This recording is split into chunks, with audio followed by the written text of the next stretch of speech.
एक तरीके से हम भी भगवान का स्वागत करते हैं।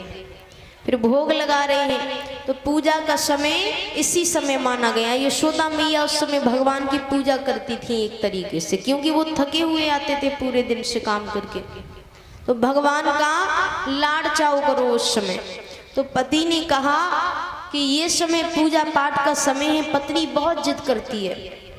तो पति ने बिना मन से उनकी इच्छा की पूर्ति कर दी। इतना स्नान इत्यादि करके फिर से पूजा पाठ में लग गए। पत्नी ने सोचा कि पति नाराज हो गए। पत्नी ने कहा, अरे आप नाराज क्यों हो गए? मैंने जो किया आपके अच्छे के लिए किया। आपके संतान होगी, आपके पुत्र होगा, तो आप जैसा तेजस्वी आपका नाम आगे बढ़ेगा। ऋषि ने कहा, नहीं बढ़ेगा। क्यों नहीं बढ़ेगा? संतान तो होगी। कश्यप ऋषि कहते हैं कि गलत समय में किया गया कार्य गलत परिणाम देता है। तुम्हें पुत्र होंगे, एक नहीं दो जुड़वा पुत्र होंगे, पर महादुष्ट होंगे। और दुष्ट भी ऐसे बदमाशी शैतानी करने वाले, बड़े बड़े राक्षसों में उनका नाम लिया जाएगा। अब कौन सी माता चाहेगी कि उनके पुत्र ऐसे हों? वो रोने लग जाती है। उसने कहा कि मैंने कोई गलत भावना से ये कार्य नहीं किया। मैंने तो सिर्फ ये सोचा था कि हमारा वंश आगे चलेगा। रोने लगती है। तो ऋषि ने कहा कि इसे तो नहीं टाल सकते, क्योंकि आपने अपनी गलती का एहसास कर लिया। तो तुम्हें पुत्र तो यही होंगे, लेकिन आपका जो पौत्र होगा वो भगवान का परम लाडला होगा। वो छोटा सा बालक, उसका नाम बड़े बड़े भक्तों में लिया जाएगा। कौन थे वो? भक्त प्रहलाद, दिति के पौत्र हुए वो। भक्त प्रहलाद का चरित्र हम कल सुनेंगे। अब एक साधारण सी स्त्री कितने महीने तक गर्भ धारण करती है? 9 महीने तक। और 9 महीने ये तब होता है जब साधारण बच्चा पैदा होता है। अब राक्षस पैदा करने में तो ज्यादा समय लगेगा ही। दिति ने 100 वर्षों तक गर्भ धारण किया था। 100 वर्षों बाद 2 पुत्र पैदा होते हैं, विचित्र विचित्र। कैसे? अस्त्र शस्त्र लिए पैदा होते हैं, और पैदा होते ही विशाल रूप को धारण कर जाते हैं। ये 2 कौन थे? हिरणाक्ष और हिरण्यकश्यप। हिरणाक्ष समुद्र की विशालता देखते हैं। उस समय पहले आप किसी को आक्रमण करते थे या किसी को युद्ध के लिए ललकारते थे, जब आपको लगता था कि इसका राज्य बहुत बड़ा है, ये मेरे पास होना चाहिए, तो समुद्र बहुत विशाल था। उन्होंने समुद्र को युद्ध के लिए ललकारा। तो समुद्र ने कहा कि मुझसे युद्ध मत करो, मेरे तल पर पृथ्वी रखी हुई है, इसे लेने कोई आएगा। समुद्र को पता था कि श्री कृष्ण आएंगे, तो उन्होंने कहा कि उनसे युद्ध कर लेना। ठीक है। अब यहाँ ब्रह्मा जी रचना का कार्य कर रहे हैं। उस समय तो संसार शुरू नहीं हुआ, तो कुछ कार्य तो किए, कुछ रचनाएं कर रहे हैं, पर उन्हें रखे कहाँ? रखने के लिए भी जगह चाहिए, तो पृथ्वी चाहिए। तब ब्रह्मा जी ने ठाकुर जी का ध्यान किया, और ब्रह्मा जी की नासिका से भगवान छोटे से 12 अवतार ग्रहण करते हैं और सीधा समुद्र की ओर जाते हैं और अपना आकार बढ़ाते हैं और पृथ्वी को अपने मुख के ऊपर रख करके आ रहे हैं। हिरणाक्ष ने उन्हें रोका।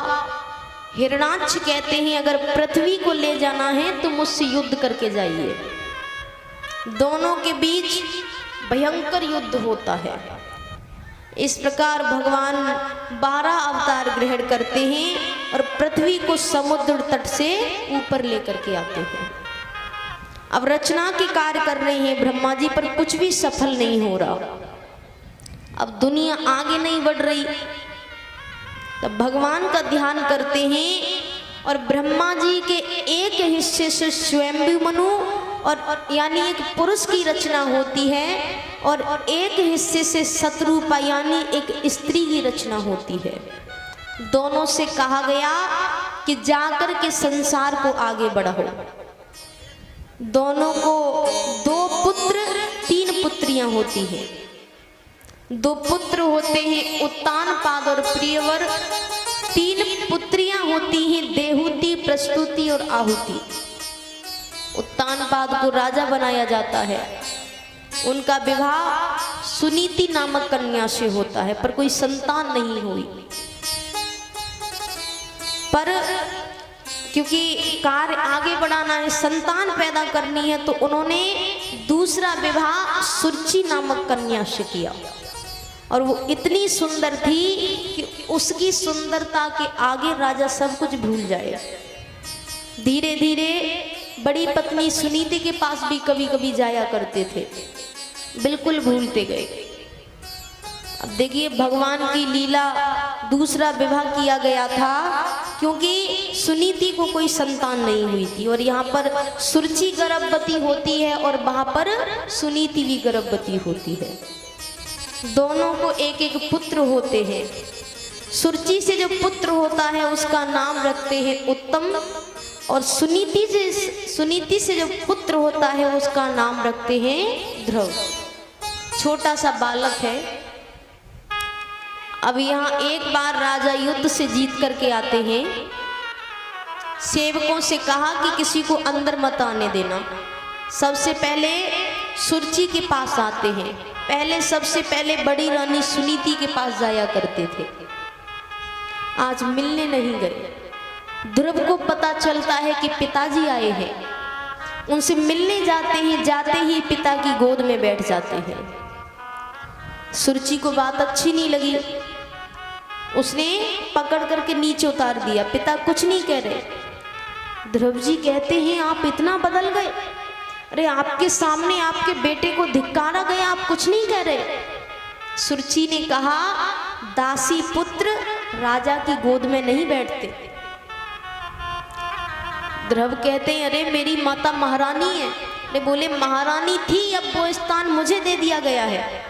अब अगर राजा की गोद में बैठना है तो भगवान विष्णु से कहना कि तुझे मेरी कोख से पैदा करे। रोते रोते अपनी माँ से जाकर के पूछते हैं। छोटा सा बालक वो जाकर के पहला प्रश्न अपनी माता से करता है कि ये भगवान विष्णु कौन है, मुझे उनसे मिलना है। माता ने कहा उनसे मिलने के लिए कठोर तपस्या करनी पड़ेगी, बड़ा हो जा, जंगल में जाकर के तपस्या करना। ठीक है, सो जाते हैं। मध्य रात्रि में देखिए जब इच्छा होती है ना तो कोई उम्र मायने नहीं रखती। यहाँ कब सफलता प्राप्त होगी, अगर मेहनत करने की इच्छा है तो मध्य रात्रि में बच्चा उठ करके सीधा वन की ओर जाता है भगवान विष्णु की खोज में। अब भगवान डर जाते हैं कि जरा सा बालक है और कोई जंगली जानवर, नारद जी को भेजते हैं। अब नारद जी कहीं भी प्रवेश करते हैं तो सबसे पहले क्या कहते हैं, क्या कहते हैं नारद जी कहीं भी जाएं तो? जोर से कहिए, नारायण नारायण। नारद जी जाते हैं, ध्रुव जी से कहते हैं अरे कहाँ जा रहे हो, आप अपने घर जाओ, तुम्हारे माता पिता ढूंढ रहे होंगे।